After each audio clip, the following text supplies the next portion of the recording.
रानी साहब, इसकी अमली सूरत यह है, हो सकती है कि पाकिस्तान तहरीक इंसाफ के चेयरमैन किसी बात पे राजी हों और नवाज शरीफ साहब किसी बात पे राजी हों और एस्टैब्लिशमेंट किसी बात पे राजी हो।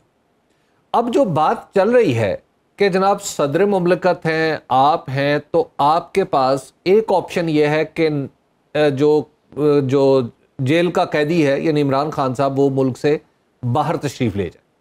क्या ये भी ऑन द टेबल है?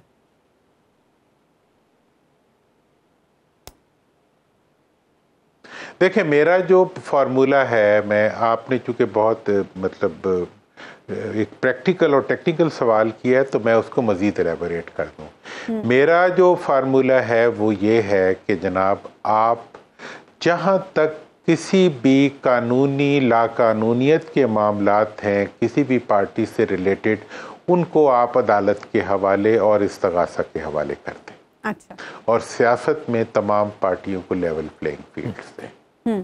मतलब ये है कि किसी को हाथ से पकड़ के मैदान से बाहर करना या किसी को हाथ से खींच के मैदान में लाना, ये इस वक्त की ज़रूरत नहीं है। इस्टेब्लिशमेंट का 9 तारीख के रेफरेंस से जो रवैया पीटीआई के वर्कर्स का या उनके बाद लीडर्स का रहा है, उस पर उनके शदीद तहफ़्फ़ुज़ात हैं और शदीद उसके ऊपर गम गुस्से की कैफियत है।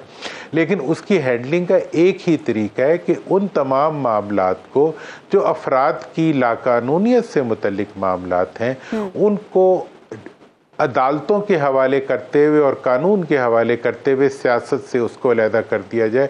जैसे इस वक्त आप अमेरिका में भी देख रहे हैं कि कैपिटल हिल पे जो हमला हुआ उसके तमाम एविडेंस जो हैं वो अदालत में जा रहे हैं और लोगों को बड़ी सख्त सख्त सजाएं भी मिल रही हैं, लेकिन उसके नतीजे में कोई पॉलिटिकल पार्टी विक्टिमाइज नहीं हो रही या किसी पॉलिटिकल पार्टी के वर्कर को बगैर एविडेंस के सॉर्ट आउट नहीं किया जा रहा। और यही तरीका है जो कि कानून और मतलब ये है कि इसका मतलब ये है कि खान साहब को माइनस कर दिया जाए, क्योंकि 9 मई के वाकयात में तो उन्हें भी जिम्मेदार ठहराया जा रहा है। देखिए, मैं ये कहूंगा कि जिस किसी के खिलाफ भी ऐसा एविडेंस हो जो अदालत मानने पे तैयार हो, उसको उस एविडेंस की उस हरकत की सजा मिलनी चाहिए।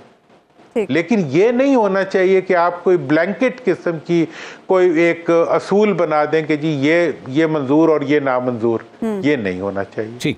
मैं ये समझता हूं कि इसके लिए जिसने भी ला कानूनियत की है, जिसने भी कानून हाथ में लिया है, जिसने भी किसी को दुख दिया है, उसका सजा जो है वो एविडेंस की रोशनी में अदालत नहीं देनी। दुनिया में कोई जगह नहीं है जहां आप किसी मुल्जिम को मुजरिम बना सके। मैंने तो इवन जब पिछली दफा हुआ था मैंने खान साहब से भी यही कहा था कि आप हर एक को चोर कह देते हैं, लेकिन चोर बनाना आपके बस में नहीं है, चोर बनाना सिर्फ अदालत के बस में है। हम दोनों होंगे वर्ल्ड कप ट्रांसमिशन क्रिकेट मस्तियां में, सिर्फ सुनो न्यूज़ पर, और चैनल को अभी सब्सक्राइब कीजिए।